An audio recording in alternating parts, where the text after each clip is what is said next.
आपण पाहत आहात विश्व विनायक न्यूज, ग्रामीण जनतेचा बुलंद आवाज। विठ्ठल नामाच्या गजरात पार पडला ग्रंथ दिंडी सोहळा। जिल्हा परिषद प्राथमिक शाळा व स्वामी विवेकानंद विद्यालय त्रिकोळी यांच्या संयुक्त विद्यमाने आषाढी एकादशी निमित्त दोन्ही शाळेचे विद्यार्थी व शालेय व्यवस्थापन समिती भजनी मंडळ यांनी दिमागदार ग्रंथदिंडी सोहळा उत्साहात पार पाडला। मराठी शाळा व जिल्हा परिषद शाळेविषयी विद्यार्थी व पालक वर्गांमध्ये जागरूकता निर्माण होणे आवश्यक असून शाळेविषयी प्रेम आदराची भावना निर्माण करण्यासाठी असे अनेक उपक्रम दोन्ही शाळा वर्षभरामध्ये राबवत असतात। पालकांची व शिक्षण प्रेमींची मोलाची साथ कायम शाळेला मिळत असते। आषाढी एकादशी निमित्त निघालेल्या या ग्रंथदिंडी पालखी सोहळ्याला गावकऱ्यांचा उत्स्फूर्त प्रतिसाद मिळाला असून पूर्ण गाव विठ्ठल नाम घेत टाळ मृदुंगाच्या गजरात तल्लीन होऊन गेला।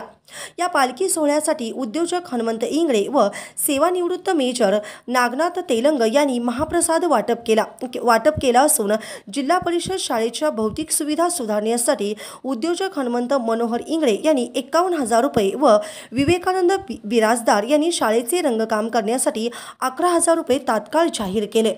तसेच इतर शिक्षणप्रेमी मिळून या सोहळ्यानिमित्त एकूण 77,852 रुपयांची देणगी शाळेच्या भौतिक सुविधा सुधारण्यासाठी जाहीर झाली। या ग्रंथदिंडी सोहळ्यामध्ये मुख्य आकर्षण ठरलेली विठ्ठल कार्तिकी बाळू बिरादार तसेच रुक्मिणी रुद्रायणी शिवदर्शन पाटील तसेच जगद्गुरू संत तुकाराम महाराज समर्थ नागनाथ इंगळे यांनी वेशभूषा केली होती। दोन्ही शाळेचे विद्यार्थी पालक शिक्षणप्रेमी मोठ्या उत्साहात या सोहळा पाहण्यासाठी हजर होते। हा सोहळा पाहण्यासाठी दोन्ही शाळेचे मुख्याध्यापक शिक्षक वृंद शालेय समिती शिक्षणप्रेमी पालकांची व विद्यार्थी यांनी परिश्रम घेतले व उपस्थित सर्वांचे शाळेच्या वतीने श्री सुनील गायकवाड सर यांनी आभार मानले। उमरगा धाराशिव प्रतिनिधी विकास गायकवाड, विश्वविनायक न्यूज। अशाच नवनवीन बातम्या पाहण्यासाठी आपल्या विश्वविनायक न्यूजला सबस्क्राइब करा, लाईक करा आणि हो कमेंट करायला विसरू नका।